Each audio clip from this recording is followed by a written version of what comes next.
सोचिए, बाजार में जब सबकी नजरें लार्ज कैप्स यानी बड़ी कंपनियों पर थीं, तो कुछ फंड मैनेजर्स चुपचाप छोटे स्टॉक्स में करोड़ों लगा रहे थे और नतीजा सिर्फ एक तिमाही में 17% का बेजोड़ रिटर्न।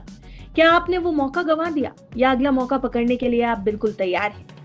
स्मॉल कैप्स ने मिड कैप्स और निफ्टी दोनों को पीछे छोड़ दिया। कैसे, ये हम समझेंगे आज के फायदे के फंड की इस रिपोर्ट में, इसलिए वीडियो के अंत तक हमारे साथ जरूर बने रहिएगा।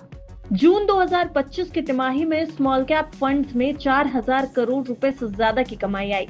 293 कंपनियों में म्यूचुअल फंड की हिस्सेदारी बढ़ गई, सबसे ज्यादा आरबीएल बैंक और मैराथन रियलिटी में। बड़ी कंपनियों से पैसे निकाले गए और छोटी कंपनियों में फ्यूचर देखा गया। क्यों?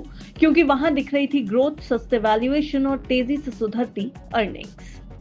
दरअसल वित्त वर्ष 2025 की दूसरी तिमाही में म्यूचुअल फंड्स ने छोटे स्टॉक्स में जमकर निवेश किया है। बीएसई स्मॉल कैप इंडेक्स की करीब 43% कंपनियों में म्यूचुअल फंड की हिस्सेदारी बढ़ गई, यानी 677 में से 293 कंपनियों में निवेश बढ़ाया गया। सिर्फ 30% कंपनियों में हिस्सेदारी घटी और 27% में कोई बदलाव नहीं हुआ। ये साफ दिखाता है कि फंड मैनेजर्स अब स्मॉल कैप सेक्टर को लेकर ज्यादा एक्साइटेड है। वैसे इस एक्साइटमेंट, इस उत्साह के पीछे की वजह आखिर क्या है, अगर ये समझने की कोशिश करेंगे तो आपको जरा थोड़ी नजर बाजार के आंकड़ों पर डालनी चाहिए।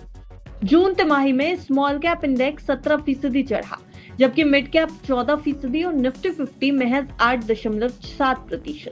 यानी रिटर्न के मामले में स्मॉल कैप ने बाकी दोनों से बेहतर प्रदर्शन किया। इसी कारण म्यूचुअल फंड्स भी बेहतर रिटर्न की उम्मीद में छोटे शेयरों में पैसा लगा रहे हैं। एम्फी के आंकड़ों पर नजर डालेंगे तो आपको दिखेगा कि सिर्फ जून में स्मॉल कैप फंड्स में 4024.5 करोड़ रुपए की एंट्री हुई, जो मई के मुकाबले 25% ज्यादा है। पिछले 6 महीनों में इन फंड्स का AUM 2,95,000 करोड़ रुपए से बढ़कर 3,44,000 करोड़ रुपए हो गया। यानी निवेशकों का भरोसा इस कैटेगरी में लगातार मजबूत हो रहा है। कुछ कंपनियां म्यूचुअल फंड्स की नजरों में खास रही हैं।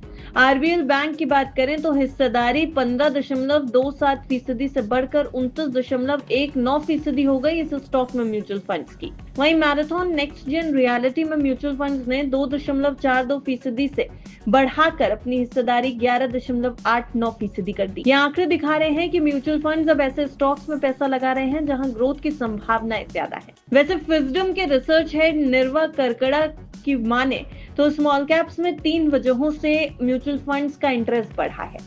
पहली है अर्निंग्स, जिसमें सुधार दिख रहा है। दूसरा, नए फंड्स और मैंडेट्स की वजह से कैपिटल इनफ्लो बढ़ना। और तीसरा, लार्ज कैप की वैल्यूएशन अब बहुत महंगी हो चुकी है, इसलिए ध्यान डाइवर्ट हो गया स्मॉल कैप की तरफ।